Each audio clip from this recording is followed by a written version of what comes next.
Yeah, all right. Welcome back to KM6 LYW Radio, the show about amateur radio or ham radio and reimagining radio in the information age, moving information back and forth.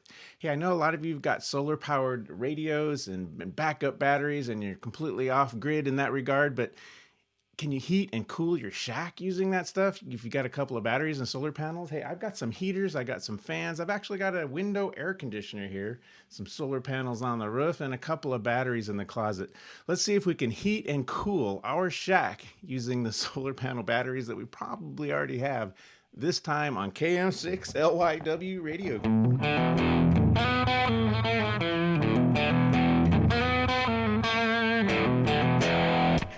All right, welcome back. Yeah, we're still doing the bumper music.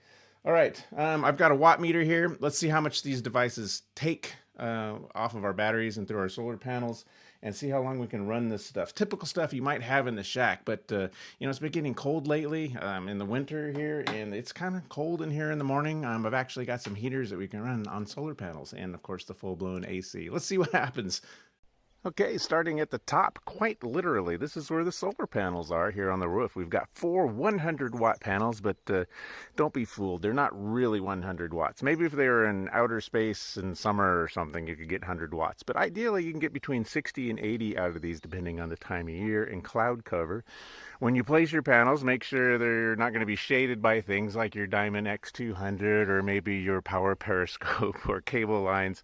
This is really the best I could do. So I get between 6 to 8 hours depending on the time of year, and these are generating between 200 and 300 watts depending on the time of year and the amount of sun they're getting. Okay, we are off the roof, and this is where the solar comes in here in the shack. We've got number 12 wires going through some MC3 solar connectors, and we're using 2 solar charge controllers. Now, I'm using Genasun brand. These are advertised to be radio silent, and by and large, they are. The reason I'm using 2 of these is because they're only 10 amps each, and I have about 20 amps of generation on the roof that you just saw. So these 2 guys are going to feed these big old 100 amp hour batteries. I'm going to try and use the same units on these. So what is that in watt hours? 1280 watt hours. Also, these have been connected by some seriously large wire. Normally this stuff's really expensive, but if you make friends with someone in the telecom industry, anyone who works on cell phone towers, ask them if they've got some remnants. In fact, that's where I've got most of this wire. So I've got 3 over aught gauge wire. I don't know what that is in millimeters. Sorry, Europe, to bind these 2 batteries together. And then I've got a number 2 wire here going through an ANL 100 amp fuse. I know it's outside the fuse holder, but the fuse holders are huge, and both of these connections are rigid. Of course, this feeds our DC loads, and this could be your radios, of course. I've got these 2 big old jumpers here that go over to the VHF desk. I don't really need cable that thick, but there's much less voltage drop. If you're going to go 15 feet or so, try to get your cables up to at least number 2 wire. And then of course on the AC side, I've got the 2 number 4 wires going to the inverter. Now this is where we get our 110 volt stuff. This is a 2000 watt inverter. I'd like to think it can do 15 amps here, so when I turn this inverter on, I literally have a full-blown electrical outlet. This works all the time, at least while the batteries have some charge and the sun's out. So a always on, always available electrical outlet's kind of a cool feature. So that's the inverter, and this is the power system. We are talking 2,500 watt hours of power, plus whatever we can generate on the roof in a particular day. All right, we're going to start small and go big. So I've got this really bright LED light, and we're going to hook it up to one of those DC loads I just showed you. We've got a watt meter here. So turning that on, we are looking at 23 watts for a really bright light. I mean, it is bright. 25 watts on the light. All right, now that we've got light in our shack, the next thing we got to do is heat our shack somehow. Now, you're not going to have a full-blown furnace in your shack, okay? The best we can do is take the edge off. This is something I found on Amazon. All right, that guy is plugged in. I left him on for a minute because this is, I guess they call it a positive thermal coefficient heater. It only draws the amount of current it needs to heat up, so it never really gets too hot. They're really safe. Let's see what we're drawing here. I'm looking at 105 watts right there, guys. So just over 100 watts. So that's 8 point something amps at 12.6 volts. And I don't know if you can see this, but I've got a thermometer here, and I'm looking at 115 degrees, so it's kind of like a weak hair dryer on low. But you know, if you leave this in your room at 100 watts, which we know we've got, you know, in about an hour, it's going to increase the room temperature, this room anyway, about 1 degree Fahrenheit. And of course, this room's maybe, I don't know, like 12 by 12 room, but it's pumping out the heat right now at 100 watts. And of course, I've got a couple of these if I need them. Okay, we've got light, we've got heat, but maybe we just want a little breeze, you know. I could go and turn on the inverter and get a big old box fan, but those are about 50 watts all by themselves because they have to go through the inverter, and the inverter has its own inefficiency. So what I found was an actual DC fan. These are hard to find. In fact, it's not labeled as a DC fan, but if you look at the product pictures on Amazon, you'll notice this is a 12 volt motor. So look for a fan that has an AC adapter and see if you can figure out if it's actually 12 volts. This one is, so I've got it hooked up to the that fuse block that you just saw. And I'm going to go ahead and turn it on high. This isn't going to blow you away, but man, it sure is nice if you don't have any power at all in the shack. And this is putting out, I don't know if you can hear it or not, it's putting out quite the breeze. So this guy at 12 volts, he is right under 10 watts, so 9 something watts right there at 12 volts. Hopefully you can see that, and hopefully this isn't too windy. This actually works, and plus it has a timer on it. This is totally a cool fan. I use this all the time in the shack, and it's practically free at 10 watts. All right, it is time to let the big dog eat here. We are turning on the inverter, and we're going to use a 110 volt appliance here. We've got this box fan. I know I use this all the time. I'll put this in a window, and let's see what kind of current it draws. And first we have to flip on the inverter here. I've got a remote switch for the inverter. It takes a second for the inverter to spin up, and then we've got air. It is blowing.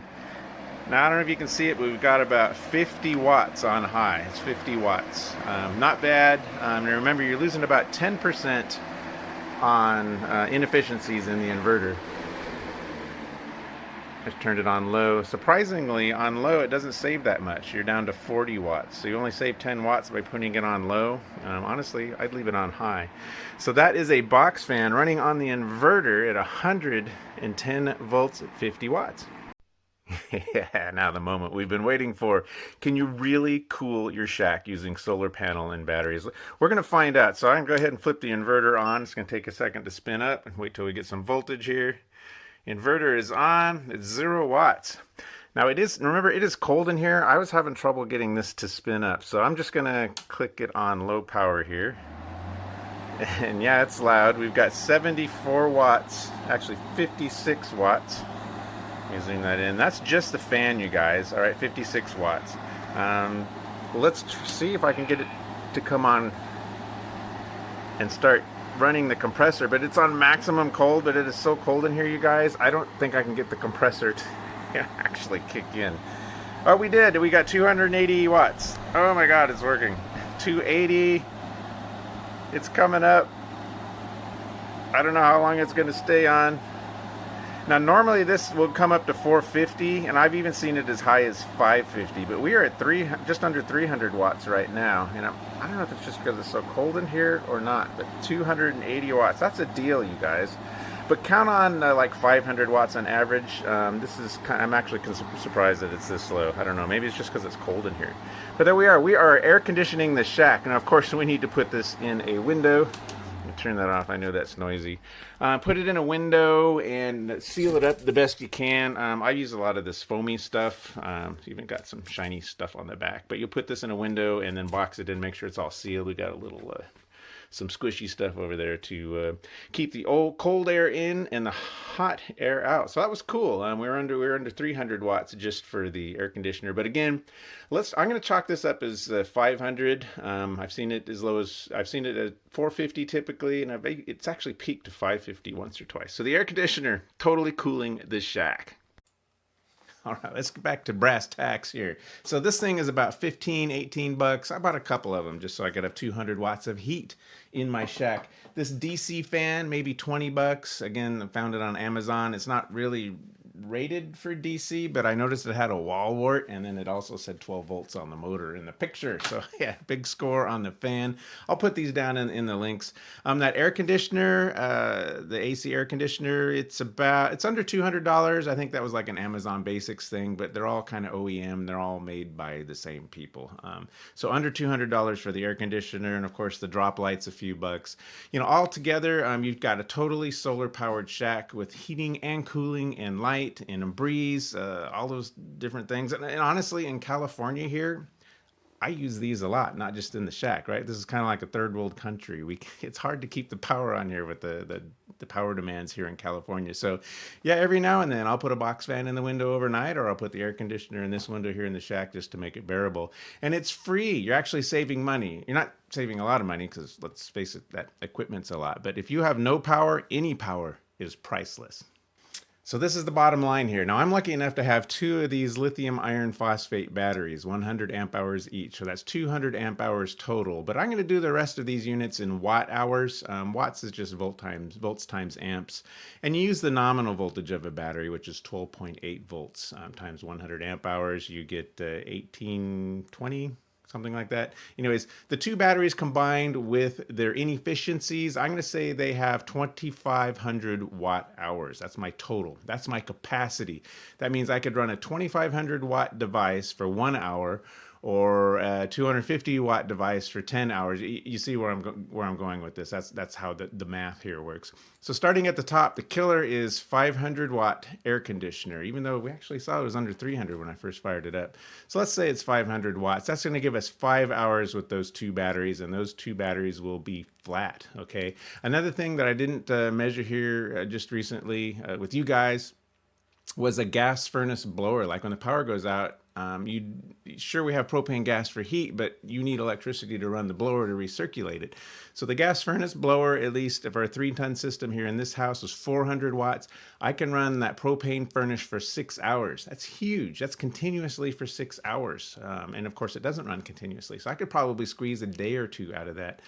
The little 100 watt heater, that's this little guy here. He's 100 watts. We just discovered I could run him for 25 hours on those two batteries. Of course, half of that if I'm running two of them.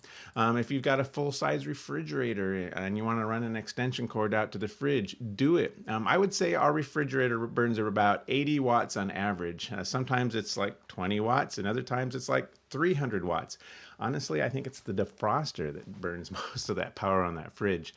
Hey, that box fan, I don't have an example of it here. That big AC powered box fan, he's burning 50 watts, and we can run him for 50 hours just on those two batteries. Let's say we've got an amateur radio. Ooh, yeah, remember this channel is about amateur radio. Let's say an amateur radio on average, depending what's your ratio of when you have the hammer down versus when you're just listening. Let's just say 20 watts on average. Even though I know we can go up to 200 watts if we're really transmitting. That's 125 hours at 20 watts on average with two of those batteries. 125 watts. And then just this little DC fan, this guy, he was burning only 10 watts. That was amazing. He puts out a ton of air. And when the power's out and it's the middle of the night and you're trying to sleep, this is a lifesaver. This is a little fan here. We can run him for 250 hours. Now, this is just with the batteries themselves, and it's assuming we don't even have solar. Maybe it's the middle of the night, but if you've got full-blown solar, let's say we're pulling 200 watts from the solar panels. Having those 4 solar panels up top, it's kind of like adding a third battery. So those 4 panels kind of act like a third battery, assuming I'm getting 200 watts plus, and assuming I'm getting about 6 hours of pretty solid sunlight. So add 30% to, or 33% to all of these if the sun is out and you got the solar panels connected. So I'm really happy with this. This all started as a radio experiment and how to get through the California power outages, but it's kind of fun. The solar stuff's a little expensive. I did a whole nother video on how to set up the solar generator and the panels. I really just wanted to see and share with you guys what we could squeeze out of this. And honestly, I was pleasantly surprised. Okay, so now maybe the bad news. Hey, those Genasun Charge controllers are quiet. There's not a lot of difference. There's not a lot of noise between day and night when those are charging and not charging. The inverter, on the other hand, does make a lot of noise. I put beads on a lot of these things, but they make noise. I've got some toroids. I've got beads up top, down low. Still got a lot of noise, so when I turn the inverter on, which I just did, it's going to run a 50-watt box fan, and you can see the noise starting up here. Now at the very bottom of the screen before I started this video, that's with the inverter idle, and then with the heavy duty noise with the 50-watt load. So as soon as you start putting a load on that inverter, you really start to see the noise. It's 50 watts, and this is 40 meters, and the reason I'm on 40 meters because this is about as bad as it is. If you go to the other bands, it's not quite so bad. Like we'll go down to 20 meters. 20 meters basically doesn't have any noise, so really 40 meters is the problematic guy. I don't know if you're interested in 10. The closer you get to 40, the worse it is. It's just more switching, I guess. There's 10. Actually, that's not so bad. We can do that. I don't know what else we got. I'll just for completeness, let's go up to 21. 15 meter ham band. There's hash, but it's usable. So really 40 meters is the problem. I don't know. Let's take it up to 28. Just get it up there a ways. Not too bad. Not too bad. But yeah, 40 meters, that's a bummer. That's a cool band too. So there it is. There's all of our noise, and I'm going to go ahead and turn this off, and you can see you immediately get some relief there. Actually, what we should do, I'm not really resident on 80, but let's take it down to 3.8 something. I got noise just from all the lights in the room, so let's see if we can make that even worse. I'm going to turn the inverter back on. See when that fan kicks on. Actually, it's not too bad. I see some new noise. I see some new lines that aren't related to all my lights here, but I don't know. It could be worse. All right, so that's the bad news. 40 meters is the bummer, but the rest of the bands are actually okay when when the inverter is under load. It really does need to be under a load.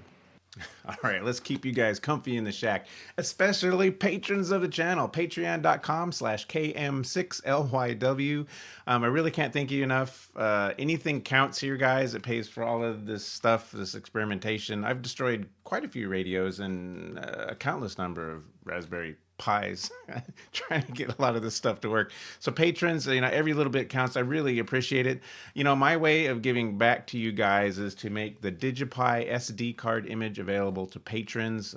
Again, my way of giving back to you guys. I know it's not a lot, but the DigiPi is a Raspberry Pi SD card image. You put it in a Raspberry Pi, and it implements every data mode we talk about on this channel. So this could be APRS, FT8, JS8, slow scan television, everything you can think of, AX.25 networking, and you just plug this into your radio, and then all of those modes are available to you using your phone or your tablet, or maybe more specifically a web browser. So digipi.org goes to all of is the website for the DigiPi SD card image. I can't believe I'm still scrolling through all of these. And you go download that and build your DigiPi. We've got a support group for this, as if you need help. And we've got a Discord channel, so there's a lot of live talking about this, a lot of people giving feedback, requirements, and really helping out build the DigiPi. So that's digipi.org. Check it out. This is, again, just an SD card image. It's how to build your DigiPi. We've got a cool way to initialize this. Use all the different radio interface adapters, DigiPi hat, the DRA device, just some examples here of how DigiPi works. But there's a lot of different configurations and options. Totally makes a good APRS radio out of like your $1,000 ICOM 705. Doesn't even have APRS. With DigiPi it does. All right, guys, I'm going to get out of here. Let me know how your solar setup is working in your shack in the notes. Maybe you've got something better. Maybe I'm going to kill myself, electrocute myself somehow. I don't know. I'm not an electrician. I'm a computer person. They don't let me play with any more than 5 volts, and it's probably for the best. Hey, my name is Craig, amateur radio call sign KM6LYW. I'm in California, and I am clear.